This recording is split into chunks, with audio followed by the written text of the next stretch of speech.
మా ఛానల్ని ఇంతవరకు సబ్స్క్రైబ్ చేయకపోతే వెంటనే సబ్స్క్రైబ్ చేయండి. లేటెస్ట్ అప్డేట్స్ కోసం బెల్ ఐకాన్ని క్లిక్ చేయండి. పిల్లలు, ఈ వీడియోలో మనం ఉపవాచకంలోని స్వామి వివేకానంద జీవిత చరిత్ర తెలుసుకుందాం. భారతీయ ధర్మం అన్ని మతాల్ని అంగీకరిస్తుందని, గౌరవిస్తుందని, అన్ని మతాలు సత్యాలేనని, అవన్నీ భగవంతుని చేరుకోవడానికి మార్గాలని స్వామీజీ చెప్పారు. ఎవరూ మతాన్ని మార్చుకోనవసరం లేదని, నా మతమే గొప్పది, నా మతమే నిలవాలి అనుకునేవారు బావిలో కప్ప వంటి వారని స్వామీజీ తెలిపారు. మిగతా భక్తులు తమ తమ మతాలకే ప్రాతినిధ్యం వహిస్తే, స్వామీజీ మాత్రం అన్ని ధర్మాల తరపున మాట్లాడి నిజమైన మత సామరస్యాన్ని చూపారు. సభ్యులందరికీ స్వామీజీ ప్రసంగమే నచ్చింది. స్వామి వివేకానంద గారి గురించి తెలుసుకుందాం. బాల నరేన్. ఒక బాలుడు కలకత్తా నగర వీధుల్లో నడుస్తూ వెళ్తున్నాడు. హఠాత్తుగా పెద్ద శబ్దం వినబడింది. ఏమై ఉంటుందబ్బా? చూస్తే ఒక గుర్రపు బండి రోడ్డుపై దూసుకుపోతోంది. ఆ బండిని గుర్రం తన బలమంతా ఉపయోగించి వెర్రి వేగంతో లాక్కెళుతోంది. దేన్నో చూసి అది బెదిరిపోయినట్లుంది. దాన్నుంచి దూరంగా వెళ్లడానికేమో అన్నట్లు పరిగెడుతోంది. బండిలో పాపం ఒక మహిళ కూడా ఉంది. చాలా భయంగా చూస్తూ బండిని గట్టిగా పట్టుకుని పడిపోకుండా కూర్చుని ఉండడానికి ప్రయత్నిస్తోంది. బండి ఎప్పుడు బోల్తా పడుతుందో తెలియదు. ఎవరూ ఆవిడికి సహాయం చేయడానికి ముందుకు రావడం లేదు. ఇదంతా ఈ బాలుడు చూశాడు. సాహసవంతుడైన అతడు బండి దగ్గరకు రాగానే ప్రాణాలకు తెగించి పరిగెత్తి ఆ బండిలోకి ఎక్కాడు. జోరుగా పరిగెడుతున్న ఆ గుర్రపు కళ్ళెం చేజిక్కించుకుని నైపుణ్యంతో కొద్దిసేపట్లోనే ఆ గుర్రాన్ని శాంతపరచి ఆగిపోయేటట్లు చేశాడు. ఆ మహిళ ప్రాణం నిలిచింది. అందరూ ఆ బాలుడి సాహసానికి మెచ్చుకున్నారు. ఆవిడతనికి ఎంతగానో కృతజ్ఞతలు తెలుపుకొన్నది. ఎవరీ అబ్బాయి? అతని పేరు నరేంద్రనాథ్. అందరూ నరేన్ అని పిలిచేవారు.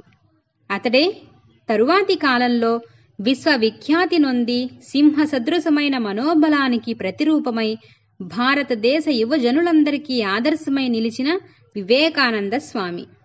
ఈయన జన్మదినమైన జనవరి 12వ తేదీనే మన దేశ ప్రజలంతా జాతీయ యువజనోత్సవంగా పండుగ జరుపుకుంటారు. నరేన్ తండ్రి శ్రీ విశ్వనాథ్ దత్త మంచి పేరున్న వకీలు, ఎంతో చదువుకున్నవాడు, అందరి గౌరవాన్ని పొందేవాడు. తల్లి భువనేశ్వరీదేవి రూపంలోనూ ప్రవర్తనలోనూ ఒక రాణిలా ఉండేది. అందరూ ఆ తల్లిని ప్రేమించేవారు, గౌరవించేవారు. మన నరేన్ అల్లరి పిల్లవాడండోయ్. ఈ గడుగ్గాయని పట్టుకోవడం పాపం ఆ తల్లికి గగనమైపోయేది. అతన్ని చూసుకోవడానికి 2 నౌకర్లను పెట్టవలసి వచ్చింది. కాని ఎలాగో ఒక ఉపాయం కనుక్కుంది. నరేన్ అల్లరి బాగా మితిమీరిపోయినవాడు. శివశివ అంటూ నెత్తిమీద చల్లనీళ్లు పోస్తే మాత్రం అల్లరంతా క్షణంలో తగ్గిపోయి శాంతపడిపోయేవాడు. లేదా ఏయ్, ఇలా అల్లరి చేస్తే శివుడు నిన్ను కైలాసానికి మళ్లీ రానివ్వడు అనగానే చల్లబడిపోయేవాడు. తన పథకాలేవీ పారనప్పుడు ఆ తల్లికి పాపం ఆ 2 చివరి అస్త్రాలు. బాలనరేంద్రుడు తన తల్లి దగ్గర ఎన్నో విషయాలు నేర్చుకునేవాడు. తల్లి భాగవత, రామాయణ, మహాభారతాల్లోని కథలన్నీ చక్కగా కళ్లకు కట్టినట్లు చెప్పేది. ముఖ్యంగా శ్రీరాముడి కథంటే నరేంద్రుడికి పంచప్రాణాలు. మట్టితో చేసిన సీతారాముల విగ్రహాన్ని తెచ్చి రకరకాల పూలతో పూజించేవాడు. రామాయణమంటే ఎంత ప్రేమో. హనుమంతుడు అరటి తోటల్లో తిరుగుతూ రామనామ జపం చేస్తూ ఉంటాడని ఎవరో చెప్పగా విని ఆ మహావీరుణ్ణి చూడడానికే తరచూ చాలా కాలం ఆ తోటల్లో వెతుకుతూ నిరీక్షిస్తూ గడిపేవాడు. ఆహా, ఎంత విశ్వాసం! పాఠశాలలో ఆటల మైదానంలో 6 ఏళ్ల వయస్సులో నరేంద్రుడు తన విద్యాభ్యాసం మొదలుపెట్టాడు. మొదట్లో కొన్ని రోజులు పాఠశాలకు వెళ్లకుండా తల్లిదండ్రులు నియమించిన ఉపాధ్యాయుడి వద్ద ఇంట్లోనే పాఠాలు నేర్చుకునేవాడు. చదవడం, వ్రాయడం చాలా త్వరగా నేర్చేసుకున్నాడు. అతని జ్ఞాపక శక్తి అమోఘం. ఏ పాఠమైనా గురువు ఒక్కసారి చెప్పడంతోనే నేర్చేసుకునేవాడు. మళ్ళా అప్పజెప్పగలిగేవాడు. 7 ఏళ్ల వయసు వచ్చేటప్పటికి అతన్ని ఈశ్వరచంద్ర విద్యాసాగర్ స్థాపించిన మెట్రోపాలిటన్ ఇన్స్టిట్యూషన్లో చేర్పించారు. నరేంద్రుడి తెలివితేటలు, చురుకుదనం, ఎప్పుడూ చిరునవ్వు చిందించే ముఖం, అన్నిటా ఎంతో ఉత్సాహంగా పాల్గొనే స్వభావం వల్ల అనతి కాలంలోనే తోటి బాలులందరికీ నాయకుడైపోయాడు. ఆటలంటే ప్రాణం. అందరికంటే ముందే మధ్యాహ్నం టిఫిన్ బాక్సుని ఖాళీ చేసేసి ఆటల మైదానంలోకి పరిగెత్తేవాడు. పరుగులు తీయడం, కుస్తీ పట్టడం, బాక్సింగు, గోళీ ఆటలు, కప్పగంతులు ఒకటేమిటి, ఉన్న ఆటలన్నీ ఆడేసేవాడు. కొత్త కొత్త ఆటలు కూడా కనిపెట్టేవాడు. రోజుకో లాగు చినిగిపోయేది. 2 రోజులకు ఒక కొత్త దెబ్బ తగిలేది. బాధ తల్లికే గాని బాలుడు మాత్రం మళ్లీ చిచ్చరపిడిగే. ఒక్కోసారి తరగతి గదిలో ఉపాధ్యాయుడుండగానే ఇతర బాలులతో ముచ్చట్లు చెప్పడం, వారిని నవ్వించడం వంటివి చేసేవాడు. ఒకరోజు నరేంద్రుడు ఇతర స్నేహితులు మాట్లాడుకుంటూ ఉండడం చూసి వాళ్ళని మాస్టారు అప్పటి పాఠం అప్పజెప్పమన్నారు. ఒక్క నరేంద్రుడు తప్ప ఇంకెవరూ ఆ పాఠం అప్పచెప్పలేకపోయారు. పాఠాన్ని ముందే చదివిన నరేన్ అన్ని ప్రశ్నలకు సరైన సమాధానాలు చెప్పారు. మాస్టారు గారు ఎవరు మాట్లాడారని మళ్లీ అడిగారు. అందరూ నరేన్ వైపు వేలు చూపారు. అది నమ్మలేక అంతా అబద్ధం చెప్పారని తలచి నరేన్ తప్ప అందరినీ బల్లె ఎక్కి నుంచోమన్నారు. వారితో పాటు నరేంద్రుడు కూడా నుంచున్నాడు. ఆశ్చర్యంగా మాస్టారు నువ్వెందుకు నుంచున్నావని అడగ్గా, నేనే నుంచోవాలి, ఎందుకంటే వీళ్లతో మాట్లాడుతున్నవాణ్ణి నేను అని సమాధానమిచ్చాడు. నరేంద్రుడికి ఇష్టమైన ఇంకొక ఆట రాజు దర్బారు. ఎప్పుడూ అతడే రాజు. విశాలమైన తమ ఇంట్లోని వసారా నుండి పూజ గదికి దారితీసే మెట్లే రాజసభా ప్రాంగణం. అన్నిటికంటే పైమెట్టుపై నరులకు ఇంద్రుడైన నరేంద్ర మహారాజు గారు ఆసీనులై ఉంటారు. తాను ఆడే ఎన్నో ఆటల్లో వంట చేయడం కూడా ఒకటి. కూరగాయలు, మసాలా దినుసులతో కొన్ని రకాల వంటకాలు తయారు చేసేవాడు. నిజానికి అతడు మంచి రుచికరమైన వంటలు చేయగలిగేవాడు. అలాగే స్నేహితులందరినీ కూడగట్టి ఒక చిన్న నాటక బృందాన్ని తయారు చేశాడు. తర్వాత శరీరదార్ఢ్యం పెంపొందించుకోవడం మీద అతనికి మక్కువ పెరిగి తన ఇంటిలోని ఖాళీ ప్రదేశంలో సొంతగా ఒక వ్యాయామశాల వంటిది ఏర్పరిచాడు. కొంతకాలానికి బయట ఒక పెద్ద వ్యాయామశాలలో చేరాడు. కర్రసాము, కత్తిసాము, గుర్రపు స్వారీ, ఈత, కుస్తీ మొదలైన ఆటల్లో నిపుణుల వద్ద తర్ఫీదు తీసుకున్నాడు. యువ నరేన్. మన కథానాయకుడు పెద్దవాడవుతున్న కొద్దీ పుస్తకాలు చదవడంలో నిమగ్నమై ఆటలు ఆడడంపై మొగ్గు చూపించడం తగ్గించేశాడు. బడిలో బాగా చదువుతూ ఉండేవాడు. కానీ వాళ్ల నాన్నగారు కలకత్తా నుంచి రాయ్పూర్కి బదిలీ అవడం వల్ల 2 ఏళ్లు చదువు ఆగిపోయింది. మళ్లీ తిరిగి బడిలో చేరేసరికి 3 ఏళ్ల చదువు 1 సంవత్సరంలో పూర్తి చేయవలసి వచ్చింది. పరీక్షలు దగ్గర పడుతూ ఉంటే నరేన్ శ్రద్ధగా ఎక్కువసేపు కష్టపడి ఇష్టపడి చదివేవాడు. చివరికి పరీక్షలో మొదటి శ్రేణిలో ఉత్తీర్ణుడయ్యాడు. ఆ సంవత్సరంలో తన పాఠశాల నుంచి ఆ శ్రేణిలో పాసైన ఒకే ఒక విద్యార్థి అతడే. ఆ రోజుల్లో అదే గొప్ప. తర్వాత 1 సంవత్సరం ప్రెసిడెన్సీ కాలేజీలోనూ, మరుసటి సంవత్సరం ఇప్పుడు స్కాటిష్ చర్చ్ కాలేజీ అనే కళాశాలలోనూ చేరాడు. ఈ కళాశాలలోని ఆచార్యులంతా యువనరేంద్రుడి ప్రతిభా పాటవాల్ని, ఆసక్తిని, ధారణాశక్తిని చూసి ఆశ్చర్యచకితులయ్యారు. దాదాపు 25 ఏళ్ల తన అనుభవంలో ఈ దేశంలో కానీ పరాయి దేశాల్లో కానీ ఇంతటి ప్రతిభని తానెక్కడా చూడలేదని ప్రిన్సిపల్ WW హెస్టీ అనేవారు. నరేంద్రుడు అన్ని రకాల అంశాలపై ఎన్నెన్నో గ్రంథాలు చదివేవాడు. అతడు విద్యను ఆర్జించే ఒక నిజమైన విద్యార్థి. జ్ఞాన సముపార్జనే అతడి లక్ష్యం. కానీ ఇతరుల కన్నా ఎక్కువ చదివేయాలి అనే తపన అతనిలో ఉండేది. అందుకే అంత చదివినా అతనికి కష్టమనిపించేది కాదు. పైగా ఆ చదువు ఎంతో తృప్తిని, ఆనందాన్ని ఇచ్చేది. 1884లో BA పట్టా కూడా పొందారు. నలుగురితోనూ ఉన్నప్పుడు శాస్త్ర చర్చలు జరపడంలో మక్కువ చూపేవాడు. ఒక్కోసారి పెద్దవారితోనూ తాత్విక చర్చలు చేసేవాడు. అతని మేధాసంపత్తి, తర్కించగల శక్తి ముందు ఎవరూ నిలవగలిగేవారు కాదు. ఈ సమయంలో నరేంద్రుడికి ఆధ్యాత్మికమైన, మతపరమైన సమస్యల మీదకి మనస్సు పోయింది. ఆ సమయంలో కలకత్తా మహానగరం మొత్తం దేశానికి రాజధాని. అక్కడి యువకులందరిలాగే నరేంద్రుడు కూడా బ్రహ్మ సమాజమనే ఆధ్యాత్మిక సంస్థలో చేరి కేశవ్ చంద్రసేన్ మొదలైన ప్రముఖుల ప్రసంగాలు వినడం, పాటలు పాడడం వంటివి చేసేవాడు. శ్రీరామకృష్ణులను కలవడం. ఆధ్యాత్మికత అంటే నరేంద్రుడికి ఇష్టం. మతం బోధించే చాలా విషయాలలో అతనికి నమ్మకం పోయింది. ఏది నమ్మాలో ఏది నమ్మకూడదో స్పష్టంగా తెలియడం లేదు. ఎంతో మంది మత పెద్దలనే వాళ్ల వద్దకి పోయినా ఏమీ ప్రయోజనం కలగలేదు.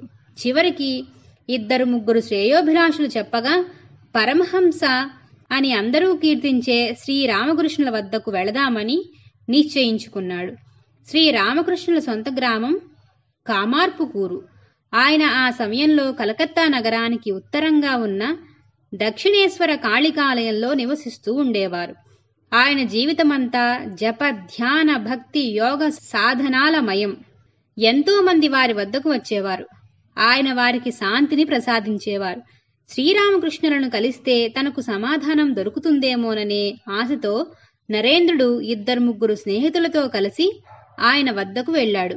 తన సంశయాన్ని ప్రశ్న రూపంలో, అయ్యా, తమరు భగవంతుణ్ణి చూశారా అని సూటిగా అడిగాడు. వెంటనే అదే సూటిగా ఏ తడబాటు లేకుండా, ఓ చూశాను, నిన్నిప్పుడు ఎంత స్పష్టంగా చూస్తున్నానో అంతకంటే స్పష్టంగా చూశాను. కావాలంటే నీకు కూడా చూపించగలను. కాని నాయనా, భగవంతుడు కావాలని ఎవరు ఆరాటపడతారు? భార్యాపిల్లల కోసం, ధన సంపాదన కోసం కడవలగొద్దీ కన్నీరు కారుస్తారు. భగవంతుడి కోసం ఎవరు విలపిస్తారు? ఎవరైనా సరే భగవంతుడి కోసం తీవ్ర వ్యాకులతతో విలపిస్తే ఆయన వారికి తప్పక దర్శనమిస్తాడు. ఇది నిజం, నా అనుభవం అని గుండెపై చేయి వేసుకుని శ్రీరామకృష్ణుడు సమాధానమిచ్చారు.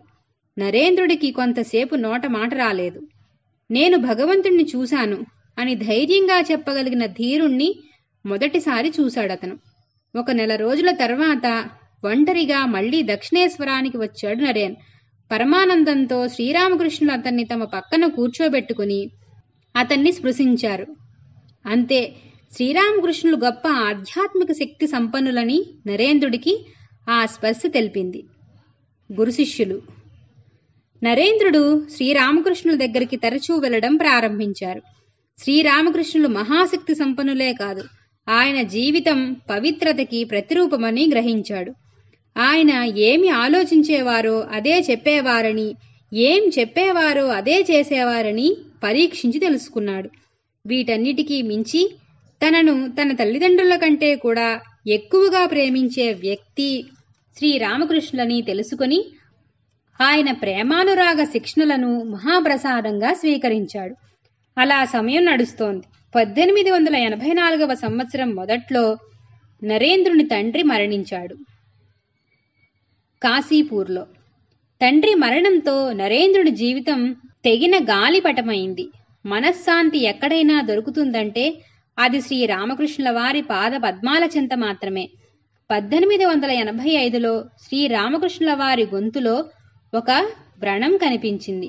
అది క్యాన్సర్ వ్యాధి అని వైద్యులు నిర్ణయించారు. శిష్యులంతా కలిసి గురువుగారికి సేవ చేయడం మొదలుపెట్టారు. ఎక్కువ కాలం గురుసేవలో గడిపిన శిష్యుల్లో నరేంద్రుడొకరు. అప్పుడప్పుడు కుటుంబానికి కావలసిన చిన్న చిన్న పనులు చేయడానికి బయటకు వెళ్లినా ఎక్కువ కాలం కాశీపూర్లోనే గురువుకి సపర్యలు చేస్తూ గడిపేవాడు. ఎప్పటిలాగే శిష్యుల్లో నరేంద్రుడే నాయకుడు. శ్రీరామకృష్ణులు నరేంద్రుని భవిష్యత్తులో అతడు సాధించవలసిన మహత్కార్యాల కోసం సమాయత్తపరుస్తున్నారు. ఇతర శిష్యుల భౌతిక ఆధ్యాత్మిక ప్రగతి బాధ్యతని నరేంద్రుడికి అప్పగించారు శ్రీరామకృష్ణులు. యోగ్యులైన శిష్యులందరికీ కాషాయ వస్త్రాలు ప్రసాదించి సన్యాసులను చేశారు. తర్వాత వారిని భిక్షాటనకి పంపించారు.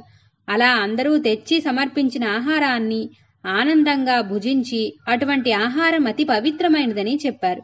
ఆ తర్వాత నరేన్ సన్యాసాన్ని స్వీకరించి స్వామీజీగా మారాడు. దేశ పర్యటన.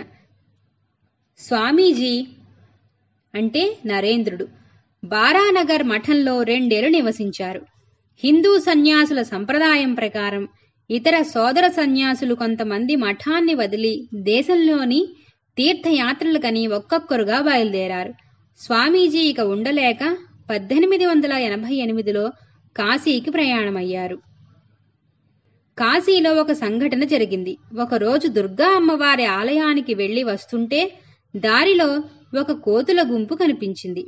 అవి ఆయన వైపు తిరిగి పరిగెత్తరాసాగాయి. అవి కరుస్తాయనే తలంపుతో స్వామీజీ వెనుదిరిగి చిన్నగా పరిగెత్తనారంభించారు. అవి ఇంకా వెంబడిస్తూనే ఉన్నాయి. ఏం చెయ్యాలా అని ఆలోచిస్తూ పరిగెడుతున్న స్వామికి అటుగా వెళ్తున్న ఒక వృద్ధ సన్యాసి కనిపించాడు. అడగకుండానే ఆ సన్యాసి అంతా గమనించి, ఆగు, వెనుదిరిగి ఆ జంతువులను ఎదుర్కో అని గట్టిగా అరిచాడు. స్వామీజీ ఆగి వెనక్కి తిరగగానే కోతులు కూడా ఆగి వెనుదిరిగాయి. స్వామీజీ 2-3 అడుగులు వేసి భయపెట్టగానే అవి పరుగులంకించుకున్నాయి.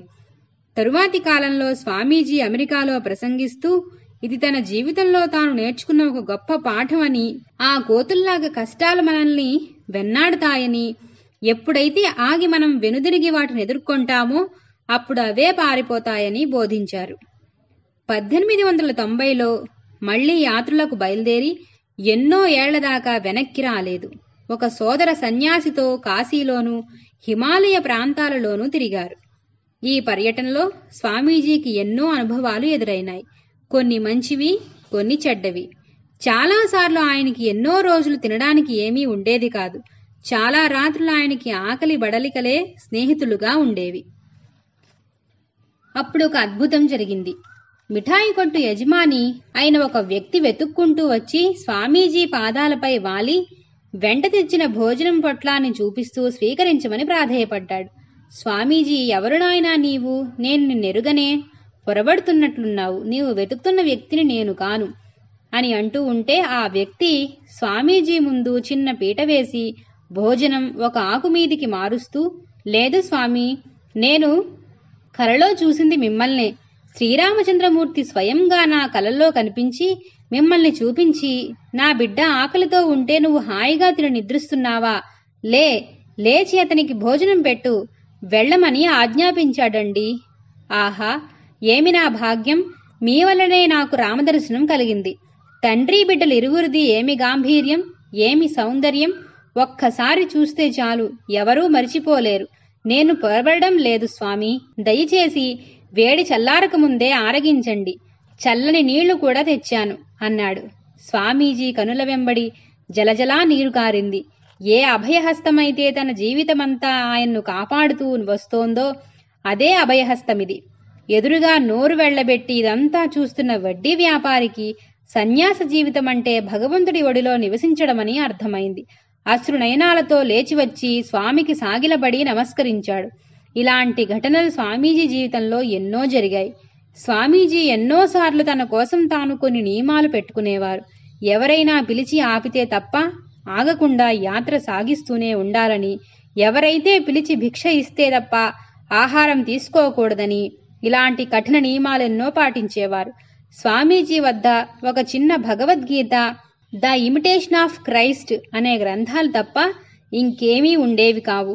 ఇలా పర్యటిస్తూనే తమిళనాడులోని కన్యాకుమారికి చేరుకున్నారు. 3 సముద్రాలు కలిసే కన్యాకుమారిలో అమ్మవారి ఆలయాన్ని సందర్శించాక సముద్రంలో అల్లంత దూరంలో ఉన్న ఒక పెద్ద శిలను చూశారు స్వామీజీ. ఆ శిల దాకా పడవలో వెళ్లడానికి స్వామీజీ దగ్గర డబ్బుల్లేవు. ఎవరు నా మాతృభూమిని అంధకారం నుంచి మేల్కొల్పుతారు? ఈ దేశ ప్రజల అలసత్వాన్ని, అజ్ఞానాన్ని పటాపంచులు చేసి మళ్లీ దానికి తన పూర్వ వైభవాన్ని తీసుకురావడం ఎలా?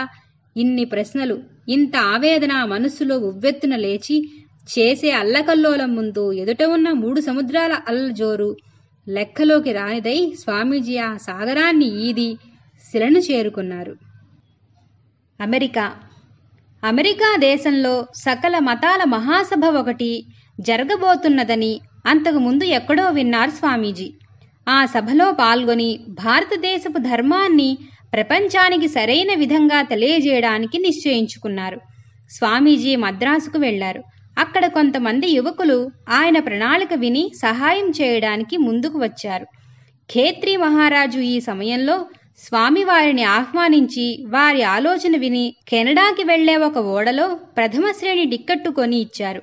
ఆయన స్వామీజీకి మంచి కాషాయ వస్త్రాలు బహూకరించి వివేకానంద అనే నామధేయాన్ని స్వీకరించవలసిందిగా ప్రార్థించారు. స్వామీజీ ఈ విధంగా వివేకానంద స్వామి అయ్యారు.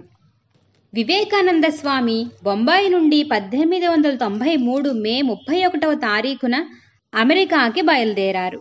ఓడ దారిలో సిలోను, సింగపూరు, హాంకాంగ్, చైనా, జపాన్లలోని రేవులలో ఆగింది. స్వామీజీ ఆయా ప్రాంతాలను ఎంతో ఆసక్తితో గమనించేవారు.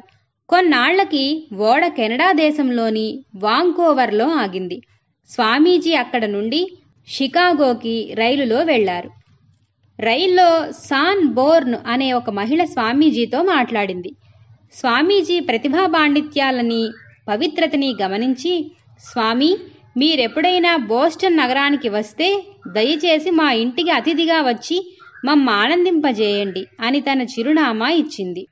జూలై నెల మధ్యలో స్వామీజీ షికాగో చేరుకున్నారు.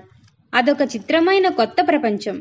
అక్కడి భవంతులు, రోడ్లు, సాంకేతిక పరిజ్ఞానం, ఆవిష్కరణలు, యంత్రాలు, కర్మాగారపు తయారీలు, కళలు మొదలైనవన్నీ చూసి స్వామీజీ విస్తుపోయారు. కొన్ని రోజుల తర్వాత స్వామీజీకి కొన్ని విషయాలు తెలిసాయి. ఏ విశ్వమత మహాసభలకై ఆయన వచ్చారో అవి సెప్టెంబర్ మాసం మధ్యలో గాని మొదలు కావని, అంతేగాక తన వద్ద కావలసిన ధృవపత్రాలేవీ లేనందువల్ల ఆయన వాటిలో వక్తగా పాల్గొనడం కుదరదని, పత్రాలు ఒకవేళ ఉన్నా వక్తలను అంగీకరించే సమయం మించిపోయిందని తెలుసుకున్నారు. ఇంకొక సమస్య ఏమిటంటే, షికాగో ధనవంతుల నగరం.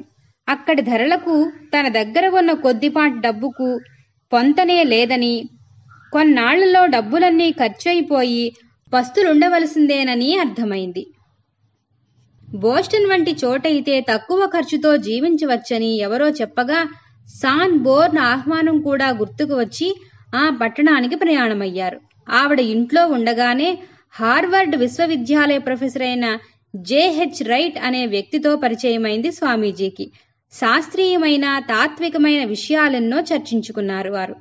ప్రొఫెసర్ గారు స్వామీజీ పాండిత్యాన్ని చూసి జరగబోయే విశ్వమత మహాసభల్లో హైందవ ధర్మానికి ప్రాతినిధ్యం వహించవలసిందిగా ఆయనను కోరారు. స్వామీజీ తాను వచ్చింది అందుకేనని, కానీ తన వెంట ఏ ధృవపత్రాలు లేవని, అందువలన సభల్లో పాల్గొనడం కుదరదని విన్నానని తెలిపారు. అది విని విస్తుబోయిన ఆ అమెరికా పండితుడు, స్వామి, మిమ్మల్ని ధృవపత్రాలు అడగడం అంటే సూర్యుడికి ప్రకాశించే హక్కు ఎవరిచ్చారని అడగడమే అని జవాబిచ్చారు.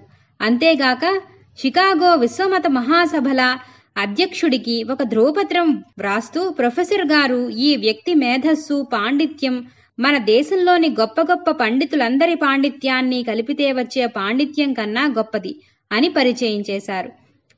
షికాగో వరకు ఒక టికెట్టు కూడా కొనిచ్చారు ప్రొఫెసర్ గారు. దైవ సంకల్పం ఎంత బలమైందో చూసి స్వామీజీ ఆనందించారు. షికాగో చేరి చూసుకునేసరికి ఆ కమిటీ చిరునామా ఎక్కడో పడిపోయిందని అర్థమైంది స్వామీజీకి. అంత మహానగరంలో ఇప్పుడెక్కడికి పోవాలి? అప్పటికే చాలా అలసటిగా ఉండి మరో చోటు దొరక్క కనిపించిన ఒక పెద్ద ఖాళీ డబ్బాలో రాత్రి గడిపారు. పొద్దునే లేచి ఒక వీధిలో నడుస్తూ తన సన్యాస సంప్రదాయం ప్రకారం ఆహారం కోసం యాచించారు. అక్కడి ఇళ్లు చాలా పెద్దవి, ధనవంతులవి. కానీ అందరూ ఆయన్ని చీకొట్టారు. పనివారు కూడా అవమానించారు. పాశ్చాత్యంలో భిక్షాటన చేయడం గర్హనీయం కదా. ఇక ఏం చెయ్యాలి? భగవంతుడే కనుక నన్నిక్కడికి తీసుకువస్తే ఆయనే నాకేదో దారి చూపిస్తాడులే అనుకుని ఒక చెట్టు కింద కూర్చున్నారు. అప్పుడే ఒక ఇంటి తలుపు తెరుచుకుని ఒక మహిళ సూటిగా స్వామీజీ వద్దకు వచ్చింది. మీరు విశ్వమత మహాసభలకి వచ్చిన వారా? చూస్తే భారతీయ సన్యాసిలా ఉన్నారు అని అడిగింది. స్వామీజీ కథ విని ఇంటికి ఆహ్వానించి ఎంతో గౌరవంతో చూసుకుంది ఆ తల్లి. ఆవిడ పేరు జార్జ్ డబ్ల్యూ హేల్. తర్వాత ఆ కుటుంబమంతా స్వామీజీకి జీవితాంతం మంచి స్నేహితులుగా మిగిలిపోయారు.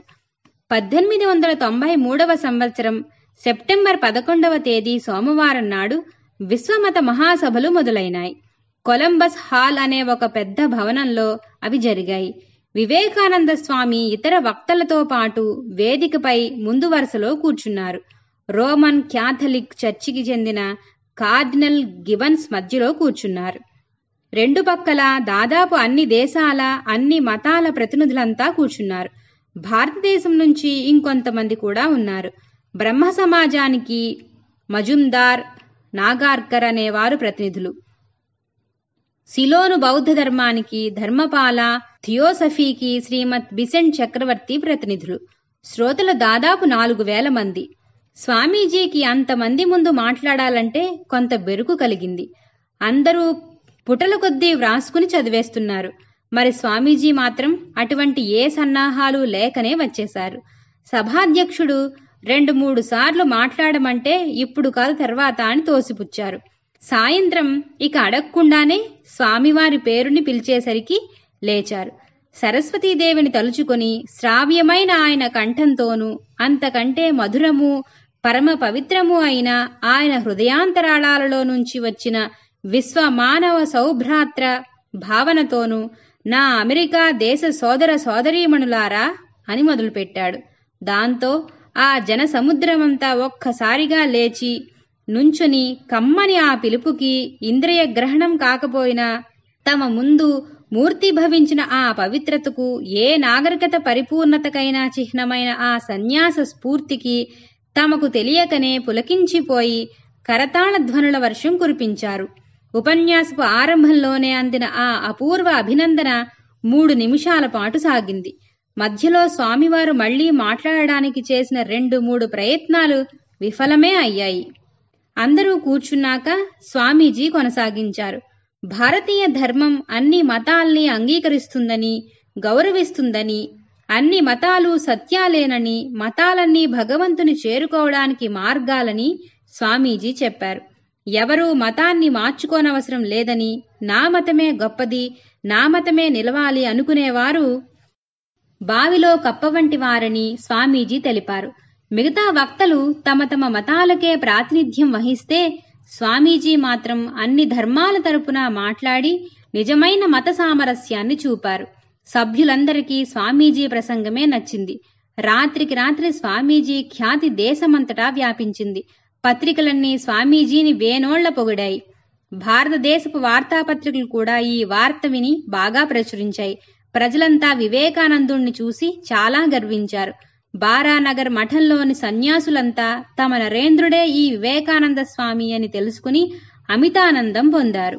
షికాగో నగరంలోని ప్రముఖులు, ధనవంతులు స్వామీజీకి ఆతిథ్యం ఇవ్వడం కోసం పోటీ పడేవారు.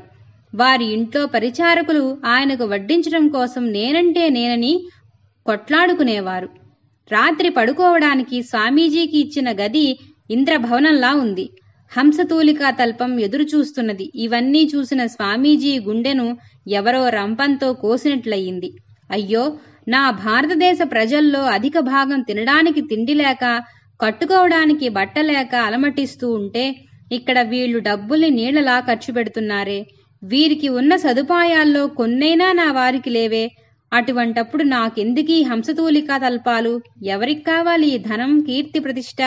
అమ్మా జగజ్జనని, నేనివేవీ అడగలేదే, నాకివేవీ వద్దు. నా దేశ ప్రజల అన్నార్తిని, జ్ఞానార్తిని తీర్చు, వారిని మేల్కొల్పు, వారిని మనుష్యులను చేసి తమ కాళ్లపై తాము నిలబడి తాము ఏదైనా సాధించగలమనే విశ్వాసాన్ని కలగజేయి అంటూ రోధిస్తూ నేలకు వాలి అక్కడే శయనించారు. ఆ తర్వాత స్వామీజీ ఇంగ్లాండ్ దేశానికి వెళ్లి 2 నెలలు విజయవంతంగా ధర్మ ప్రచారం చేశారు.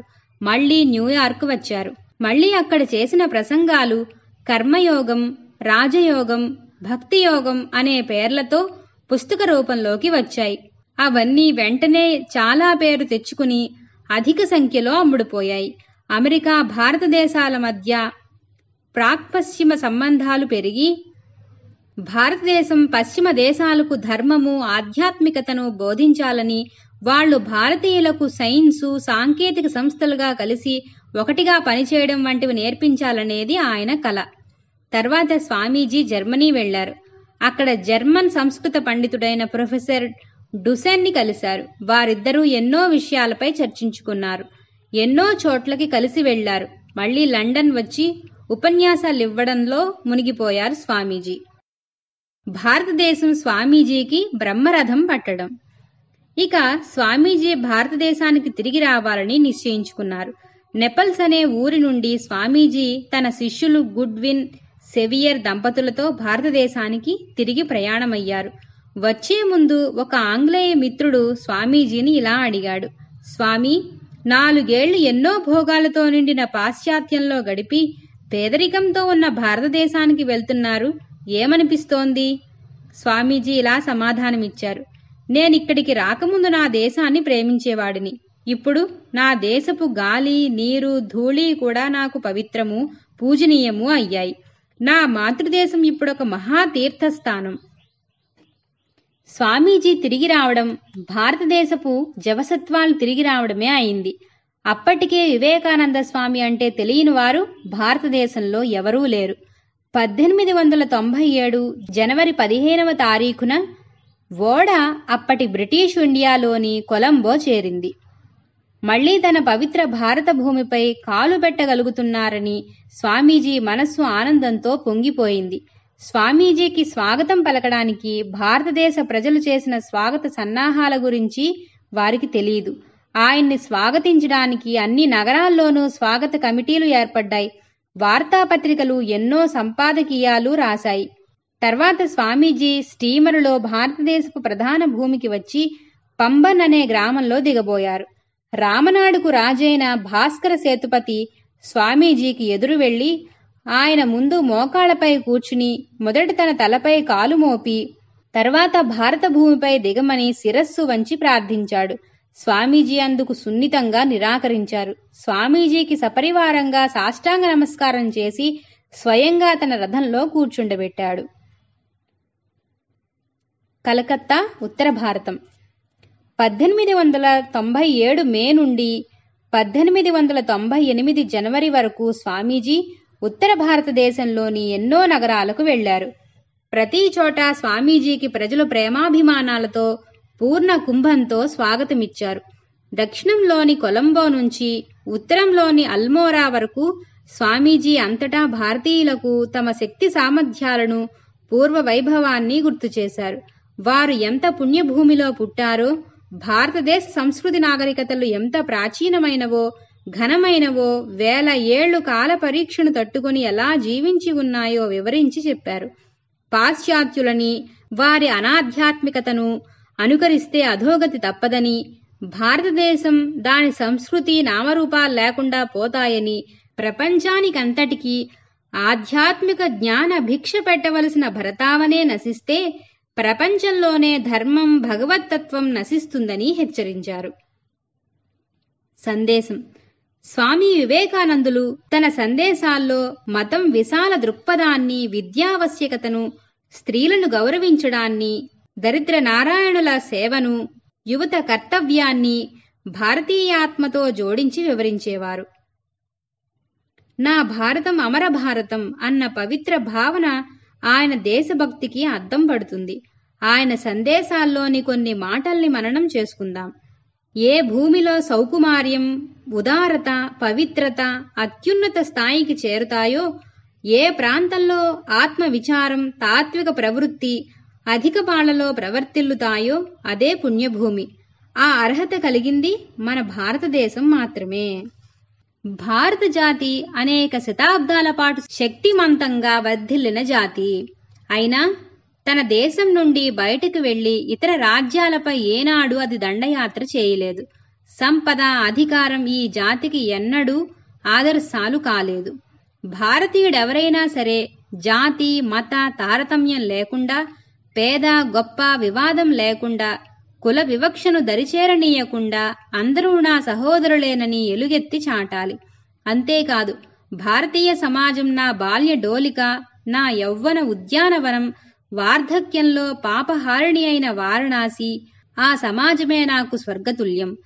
భారతదేశానికి అంతటికీ ఏది హితమో నాకు కూడా అదే హితం అని ప్రకటించు. భారతదేశంలో 2 గొప్ప దుష్కర్మలు సాగుతున్నాయి. ఒకటి స్త్రీజాతి అణచివేత, రెండవది బీద ప్రజల పట్ల నిర్దాక్షిణ్య వైఖరి. భారతదేశానికి ఏదైనా మంచి జరగాలంటే స్త్రీ జనోద్ధరణ, జన చైతన్యం ప్రధానంగా సంభవించాలి. స్త్రీలకు సముచిత గౌరవ ప్రతిపత్తినివ్వడం వల్లనే ప్రపంచ జాతులు ఔన్నత్యాన్ని సాధించాయి. ఏ దేశమైతే స్త్రీలను గౌరవించదో ఆ దేశం ఉన్నత స్థితిని పొందజాలదు. బీదలకు ఉపాధి కల్పించాలంటే ద్రవ్య సమృద్ధి అవసరం. నాకు ఈ లోకంలో సరిపడే తిండిని ప్రసాదించలేక స్వర్గంలో నిత్యానందాన్ని సమకూర్చే భగవంతునిపై నేను విశ్వాసముంచలేను. ముందు కడుపు నిండా తిండి, తర్వాతే మతం. పేదజనానికి ఆహారం ఇవ్వాలి. విద్యావ్యాప్తి సక్రమంగా జరగాలి. సర్వజనులకు తగినంత ఆహారం, విస్తృతమైన జీవనోపాధి అవకాశాలు కల్పించాలి. మన దేశంలో ప్రాచీన కాలం నుంచి విద్యాభ్యాసం సంస్కృత భాషలోనే జరిగినందువల్ల విద్యావంతులైన వారి భాషకు, వాడుక భాషకు విపరీతమైన అంతరం ఏర్పడింది. కానీ బుద్ధుడు, చైతన్య ప్రభువు, రామకృష్ణులు, ప్రపంచాన్ని ఉద్ధరించడానికి వచ్చిన మహామహులందరూ వారి వారి బోధనలను వాడుక భాషలోనే చేశారు. పాండిత్యం గొప్పదే, కానీ సర్వులకు అర్థం కాని కృతమైన గ్రాంధిక భాషలోనూ వ్యావహారిక భాషలో కళాత్మకంగా సహజంగా శాస్త్ర పాండిత్యం సాధించాలి. విద్యా సంబంధమైన పరిశోధనలను కూడా ఇంట్లో మాట్లాడుకునే వాడుక భాషలోనే నిర్వహించాలి. విద్య సమస్త సమస్యలను పరిష్కరించే మార్గం కావాలి. ఇప్పటి యువకుల మీద, వారి ఆధునికత పైన నాకు పరిపూర్ణమైన విశ్వాసం ఉంది. సాహసికులైన యువకులారా, మీకు కావలసినవి 3 విషయాలు. అవి ప్రేమ, నిజాయితీ, సహనం. ప్రేమించలేని మానవుడు జీవన్మృతుని కింద పరిగణింపబడతాడు. నిరుపేదలను, అమాయక ప్రజలను, అణగదొక్కబడిన వారిని ప్రేమించండి. వారి కొరకు వేదన చెందండి, పరితపించండి. పిరికితనాన్ని విడనాడండి. ధైర్యంగా సమస్యలను ఎదుర్కోండి. దీనజనుల కోసం శ్రమించండి. వారిని ఉద్ధరించండి. ఆత్మవిశ్వాసాన్ని పెంపొందించుకోండి. సహనంతో వ్యవహరించడమే సత్ఫలితాలను సాధిస్తుందని మరువకండి. ఉత్తిష్ఠిత జాగ్రత్త, ప్రాప్య వరా నిబోధత. లేవండి, మేల్కొనండి. శ్రేష్ఠులైన ఆచార్యుల బోధనలను అనుసరించండి. చివరి రోజులు 1900 డిసెంబరు నెల నుండి స్వామీజీ బేలూరు మఠంలో ఉన్నారు. మఠంలో జీవనానికి కొన్ని నిర్దిష్ట నియమాలు పెట్టారు. అందరూ అవి పాటించేటట్లు చూసేవారు. స్వామీజీ రోజూ తెల్లవారుజామున చాలా ముందుగా లేచేవారు. ధ్యానం చేసుకున్నాక తోటలో తిరుగుతూ, ఆవులను చూస్తూ, భక్తులకు జరిగే వంటలను పర్యవేక్షిస్తూ ఉండేవారు స్వామీజీ.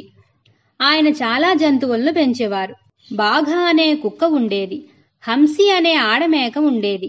అలాగే ఆవులు, ఒక గొర్రె, కొన్ని బాతులు, ఒక జింక, ఒక కొంగ, మాతృ అనే ఒక మేకపిల్ల మొదలైనవి ఉండేవి.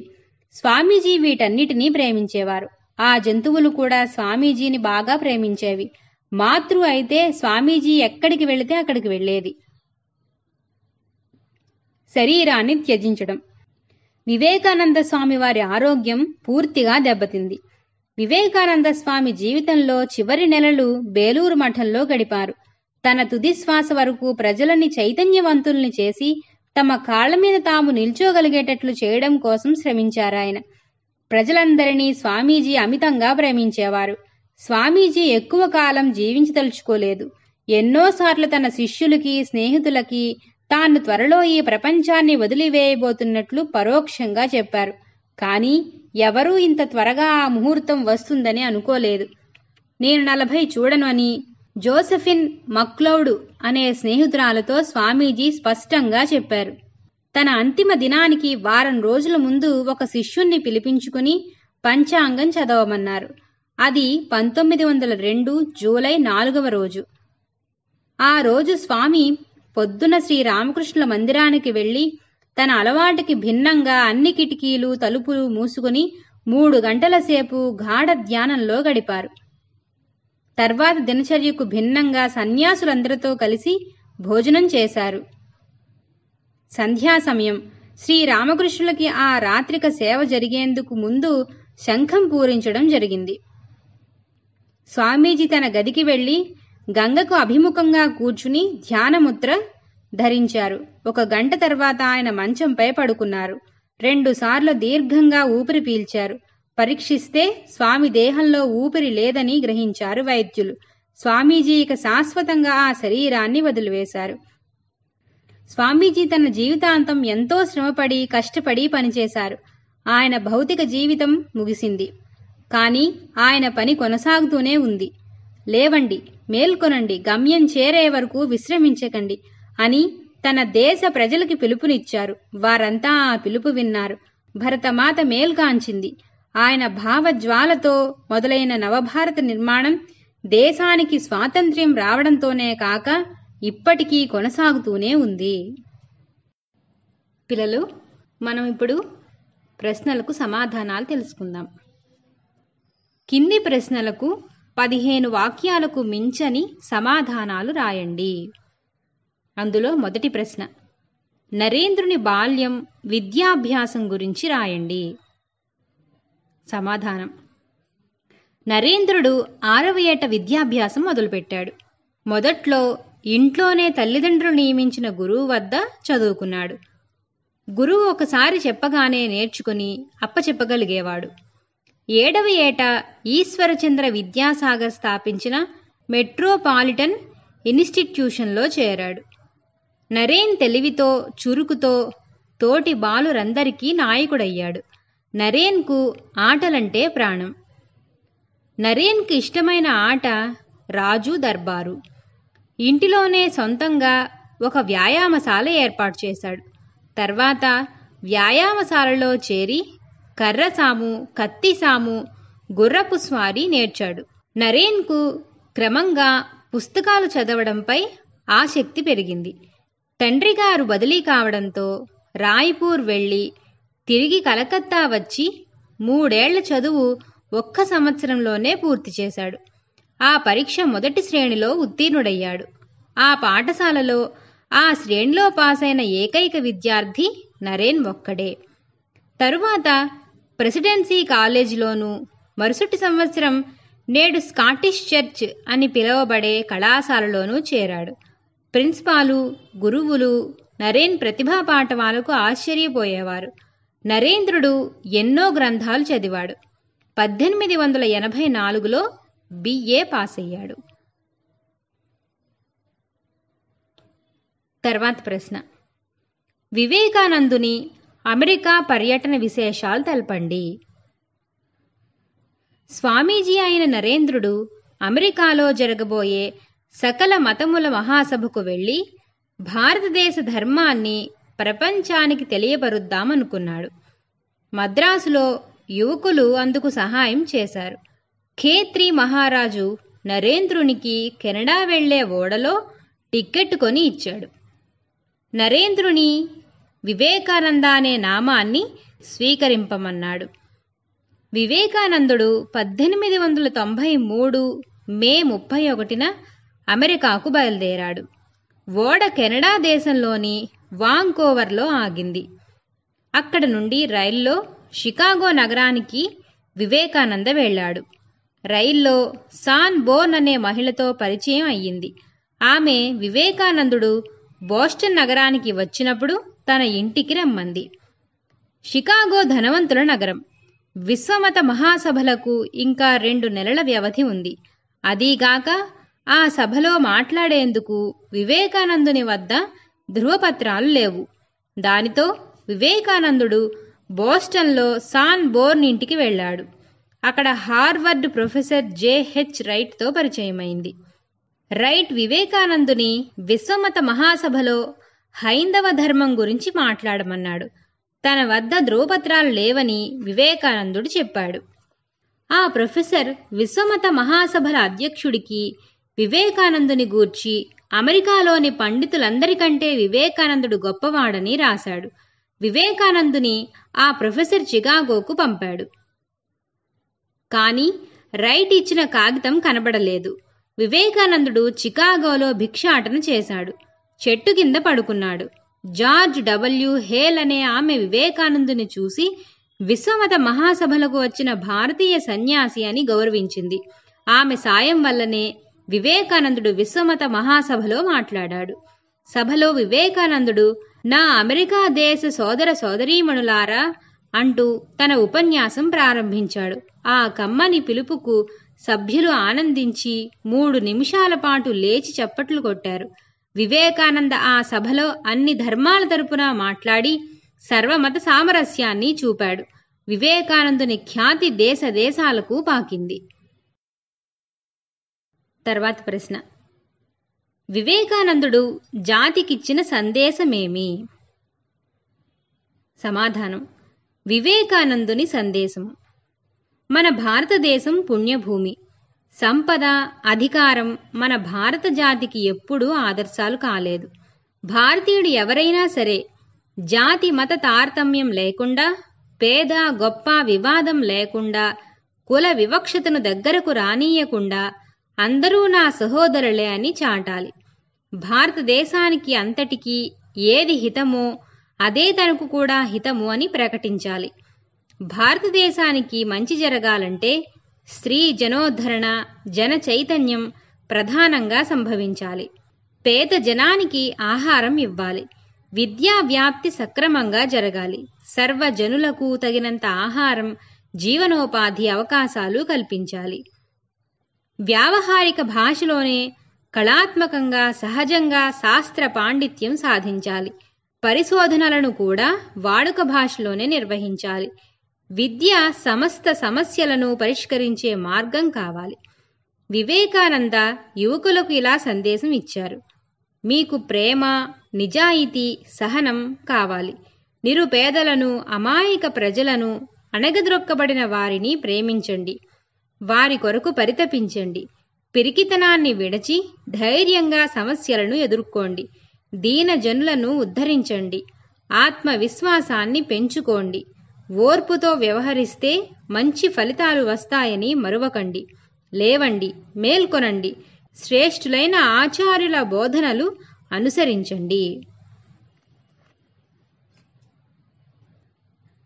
తర్వాత ప్రశ్న: వివేకానందుని సందేశాల ఆధారంగా ఏకపాత్రాభినయం చేయండి. సమాధానం: ఏకపాత్రాభినయం వివేకానంద.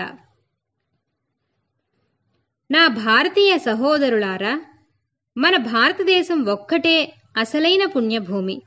మన భారత జాతి శతాబ్దాలుగా శక్తిమంతమైన జాతి. అయినా అది ఇతర రాజ్యాలపై దండయాత్ర చేయలేదు. మన భారతీయుడు ఎవరైనా సరే జాతి మత భేదం, పేద గొప్ప తేడా, కుల భేదం లేకుండా అందరూ నా సోదరులే అని చాటాలి. భారతీయ సమాజం నా బాల్య డోలిక, నా యౌవన ఉద్యానం, నా వార్ధక్యంలో వారణాసి. భారతీయ సమాజం నాకు స్వర్గతుల్యం. మన భారతదేశానికి మంచి జరగాలంటే స్త్రీ జనోద్ధరణ, జన చైతన్యం ప్రధానంగా సంభవించాలి. నాకు ఈ లోకంలో సరిపడ తిండిని ప్రసాదించలేక స్వర్గంలో ఆనందాన్నిచ్చే భగవంతుని నేను విశ్వసించలేను. ముందు కడుపు నిండా తిండి, తర్వాతనే మతం. మనం వ్యావహారిక భాషలోనే శాస్త్ర పాండిత్యం సాధించాలి. మన పరిశోధనలు వ్యావహారిక భాషలోనే నిర్వహించాలి. సాహసం గల యువకులారా, మీకు ప్రేమ, నిజాయితీ, సహనం కావాలి. నిరుపేదలను, అమాయకులను, అణగద్రొక్కబడిన వారిని ప్రేమించండి. దీనుల కోసం శ్రమించండి.